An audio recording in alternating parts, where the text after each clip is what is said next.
Peace family, it's Jocelyn Renee, your digital loctician, here to speak with you about a topic, really a mindset that I feel like with having locks, we all grow through. Some of us, I guess you can say succumb to it. Some of us look to find a way out of it. And so that is what I'm going to be speaking about today. And if you don't know already from the title of the video, it's how to deal with feeling tired of your locks. And there's been plenty of times that I wanted to cut my locks, especially right now when I just feel like this is a state of change and also uncertainty, and I felt like cutting my hair is something that I can control and I can do it when I want and it's my decision. Then also thinking through, it was like, I probably would be a little bit upset if I did decide to cut my hair just because I had a moment, a fleeting feeling of feeling tired of my locks. So with that said, I wanted to offer some of the things that I do or that I've done when I felt tired of my locks, in hopes that it helps to inspire you to keep your locks. And if you've ever felt tired of your locks, please share in the comments like how you got over it or what you're doing to fall more in love with your locks. Like I said, recently I felt like wanting to cut my hair, and when I was like, I'm about to cut it tonight, I'm about to just pop back on Instagram and just like, ta-da!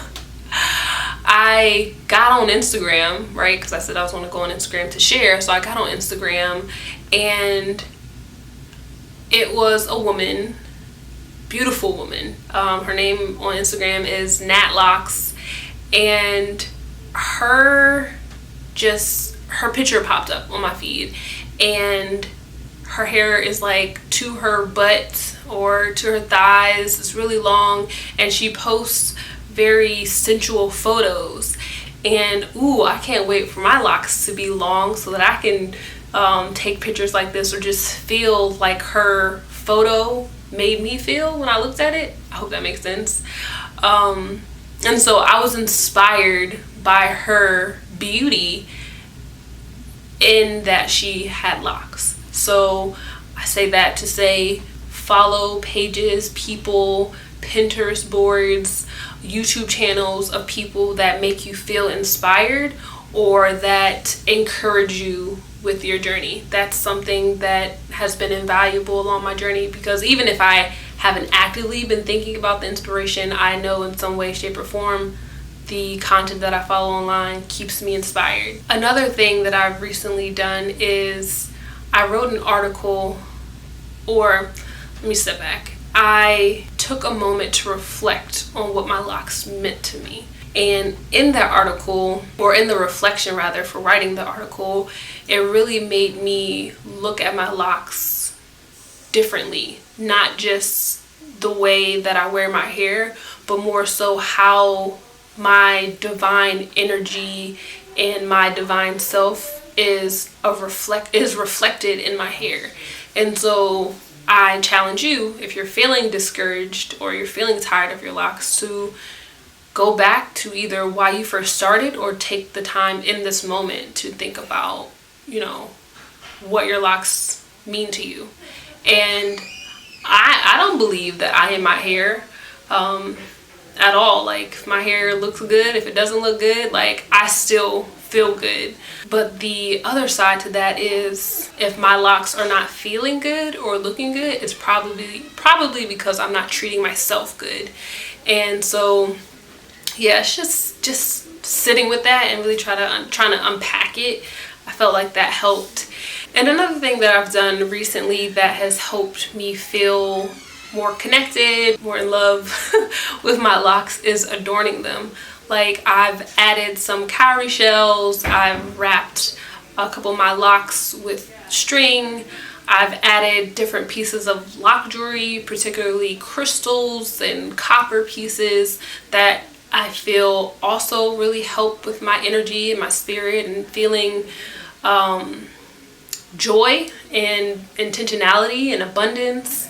And seeing those different pieces in my hair, are little gentle reminders whenever I look in the mirror, like, yes, your locks, you know, they're beautiful, your hair is beautiful, but also you are adorned. You know, you are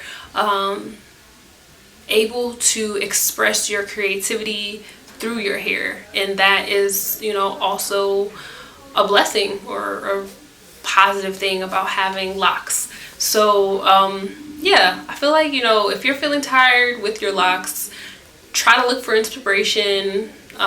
Think back about why you started, or reflect on, you know, where you currently are in your stage with your lock journey and how that makes you feel.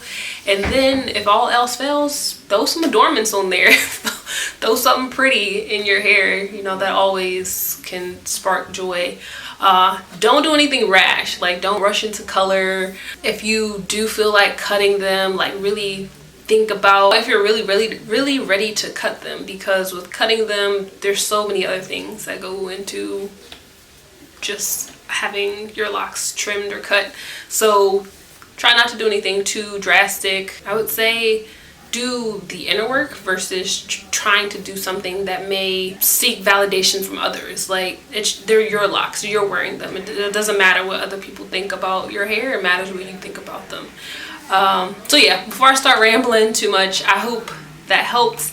Again, if you have any other ways that you you know, help feel more connected, more inspired, happier, feel happier with your locks, definitely drop those in the comments. And I appreciate you watching, and I'll talk to you soon. Peace.